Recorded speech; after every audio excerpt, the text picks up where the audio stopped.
So, after our audience has just feasted their eyes on The Visitor and its orgy of hypnotic strobe light propaganda, I'm very happy to introduce its director, the great Bruce LaBruce. Hello. So, let's go with the first question. I'll change the view. Um, so, thank you for your fantastic film. One of the things that made me cackle during it was like the absurdity of the messages which were like blaring in again and again, and like their polito-sexual content. So this made me think like, how do you use porn as a medium or platform for like actually important messages which you want to convey?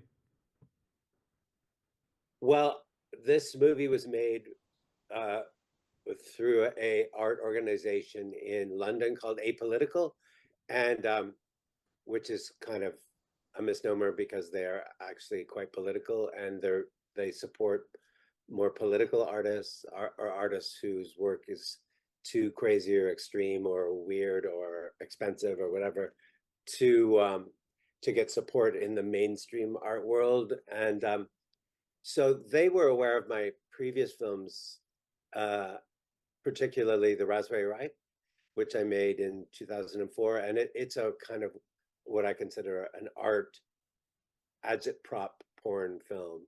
So it uses that's when I first started using slogans and political slogans. And The Raspberry Reich was about the kind of a critique of radical chic, but it was also about the RAF, the Bader Meinhof gang, and it had a lot of political content. And so, my films kind of simultaneously, in a kind of contradictory way, they kind of support leftist um, ideas, but at the same time critique how they're used, or how propaganda is used, or how politics become doctrinaire, or kind of or are used in a way to manipulate people. And in The Visitor, which is a kind of reimagining of Pasolini's Tirima, which is a very political film, I wanted to kind of uh, reimagine the film using kind of more contemporary ideas of queer politics and aesthetics. And so I changed The Visitor to be a Black refugee coming to London. And um, so at the beginning of the film, you have this voice that's almost like on a loudspeaker, spouting all this extreme right-wing propaganda that is very xenophobic and anti-immigrant and racist, and which is actually all real kind of dialogue that was taken from political speeches over the years in London. And to kind of, as a kind of counterpoint to that, the slogans that you see during the sex are a lot of them are corruptions um, of of actual left wing slogans. So from the Labour Party in London in particular. So slogans like, you know, they have a slogan, "Open Borders," which I changed to "Open Borders, Open Legs," or um, they say "For the many or not the few" is one of their slogans, and I changed it to "Fuck for the many, not the Yeah. few." So it's actually taking real political kind of labor slogans and turning them um, into kind of sex positive propaganda messages that accompany the porn scenes. So it's kind of a situationist strategy that I always use, which is like détournement, which is like taking existing texts or um, or imagery and manipulating it to make a political comment on the subject. Yeah, it's really cool. Um, yeah, another question of mine would have been like, why you as a Canadian do such a British film, but that's because of apolitical, probably. Well, yeah, it is. And I mean, sadly, Canada is still a colony of of Britain, of England, you know, in a way. I mean, Yeah, yeah. still have the fucking queen on our money, you know, and it's embarrassing in a modern age that we're still kind of this kind of vestige of British colonialism. So so there is always a connection there. Canada is like a weird few combination of like Britain and America, like it's somewhere in between, even the political system. So yeah, I there is a connection to the oppressor, you know, Britain as the oppressor of Canada. Yeah, okay. Um, yeah, and what you also do in your film is you really deconstruct all of the different conservative obsessions like immigration, the family union, Christianity. So like what made you tackle those themes in your newest movie? I mean, most of those are already evident in Pasolini's Teorema, and you know his film was set in the late '60s in Milan, in kind of the bourgeoisie of Milan at the time, um, and you know Pasolini was such a amazing, interesting artist, and because he embraced a lot of contradictions that he had. Like he was um, a Marxist atheist, kind of Catholic, homosexual, you know, um, who made films like Gospel According to St. Matthew that were actually kind of deeply religious on a certain level, even though he was a Marxist and an atheist. So that's kind of, I wanted to capture the essence of that in my reinterpretation. Um, yeah, those are all, you know, issues that he was addressing that still exist, you know, that persist in Europe today. Yeah, like the characters, like the archetypal family and the maid. Um, what what I really one of my favorite characters was like the character of the maid, um, and how it was like in the end like really transformed into this like then it turned from for me like less into a pornographic work but more into like a really like horror spiritual movie. So Yeah, um like and I really like the conflict of uh rel religion and sexual desires and like the self-punishment aspect like um yeah. You know, Pasolini was a Catholic, and the Catholic religion is like the most, you know, fetishy kind of like, you know, sexually kinky religion that you can imagine.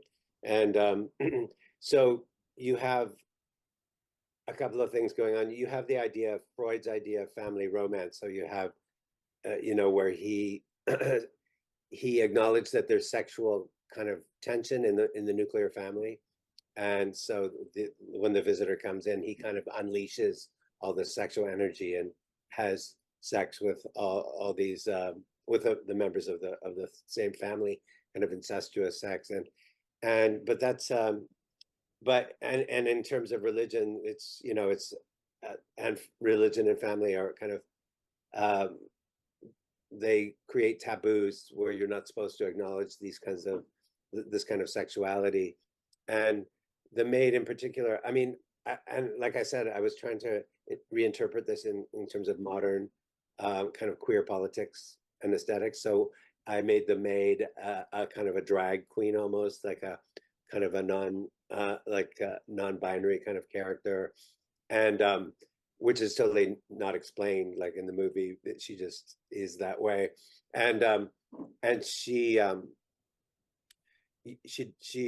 you know, her part of the movie is that the visitor through sexual kind of pleasure uh, allows each character to overcome their repression and their that the religion and family impose on them, and and have some kind of extreme radical transformation in their lives, and that transformation is kind of presented also in kind of iconically religious kind of terms, you know. So she ends up, like in the original, the maid ends up levitating, which is, you know, kind of the film. Salo is a very allegorical film. I mean, it's not, you know, meant to be necessarily taken literally, and so it's like a metaphor for her sexual awakening and her spirit and her kind of transformation. And in my films, I constantly, and in my photography and work in general, I'm kind of really interested in that intersection of religious and sexual ecstasy and how they kind of overlap and are become kind of the same thing. It's really fascinating. Like, Regensburg is also like deeply Catholic city. Like, Mm. Pope Benedict, he studied and taught here. Like Oh the dear. previous pope, and we also have the fair share of abuse scandals, obviously. Uh, Oh, so the film is going to be very relevant there. yeah, I I mean, think we so. actually shot those scenes of those final scenes of transformation in the mountains and the levitation, and she actually goes to Lourdes, the maid. We shot that actually, obviously, in Lourdes, which Oh, is not far from where you, well, I mean, it's in the south of France, in the Pyrenees, and yeah, we shot her, the maid, in this kind of Catholic, you know, uh, uh, place where Catholics from all around the world come to shoot, which was it's to pray and to be healed, you know, and to see if they can be miraculously healed by the waters mm, of Lourdes. So I mean, it was quite an amazing place to shoot at the end of the film, and the waterfalls and all that. It's and the church that the mother takes the young mhm, hitchhiker into, and where they have sex, is a like a 11th century church, like near in the Pyrenees, like near mhm, Lourdes. So I think that gives the whole thing a kind of weird authenticity, like that it's actually in the shot in these holy sites. And you know, people laugh at me when I say it, but I don't even consider myself a, you know, particularly blasphemous person. It's like I'm just kind of acknowledging that there's this intense sexuality in the lives of the saints, and in kind of that kind of religious fervor and spiritual kind of like devotion is very, turns out to be very sexual. And it's just, for me, kind of acknowledging that and using religion as a kind of allegory for sexual um enlightenment. mhm, yeah. So one of my last questions would be, how did you assemble the cast? Because like I think most of like yeah, most of them are performance artists rather than actors, and I think all of them are like playing such perfect characters for them and how they like twist those archetypes. So how did you assemble this cast? Yeah, I mean, the casting was crucial to make it work. Bishop Black, who plays the visitor, he's kind of already a performance artist, and he's started directing theater himself in Berlin, and he's like appears in a lot of experimental films as well as porn films. So he was perfect for the role, and I really needed somebody in that role who had that kind of experience. I mean, he kind of plays himself in a way. He's a, what does he call himself in the movie? A I am a I like from Boris Johnson that quote, right? no. He calls himself a poly poly uh morphous warrior or something. I can't remember now exactly, but he really is kind of like uh someone with a lot of who's who is open sexually to anything. I mean, he has sex with every gender. So he I needed someone who would make everyone comfortable with the sex scenes in the film. And then Amy Kingsmill, who played the mother, had also done some porn, but everyone else had never done porn before. So yeah, in terms of casting, we did it very carefully. I mean, I did it remotely from Toronto. I looked at everyone's. I had recommendations from the producers, and I looked at everyone's videos and kind of what they had online, and I don't know. I wanted to cast the daughter, for example, as someone who is you know, unconventional. So we cast Ray Falar, who identifies as transmasculine in real life. So it adds another twist, a contemporary queer twist to the movie. So that was very important. And Amy Kingsmill and Luca Federica, who plays the maid, they both do these performances in real life of suspensions with hooks as part of their performance art. So when I found out that they both do that, I incorporated it into the script. So it was kind of like I wasn't looking for actors who can suspend themselves by hooks, but I found these actors who do that and then wrote the script around them. So that's why I think it seems so organic. Yeah, that worked perfectly, like in my opinion. Cool. So yeah, I think my last question would be, what else do you have planned in the future? Yeah, I mean, right now I'm traveling a bit with The Visitor. We have a opening in Brooklyn, in London, at a sex club in January, and then in Brooklyn in February. And I have a book of photographs that I've been touring with a bit. It's called The Revolution Is My Boyfriend. And then I'm working on 3 or 4 projects now that I'm trying to get financed.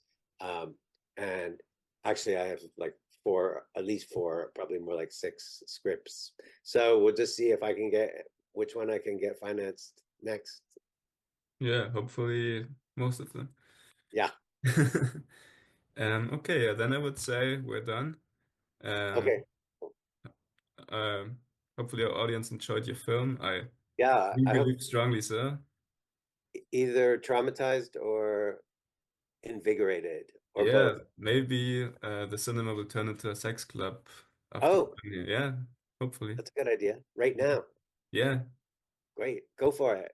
yeah, go for it. Find a church nearby and Oh, there's actually next to the cinema, there's like a church like 50 meters away. It's okay, that perfect. sounds like a good after party. Yeah.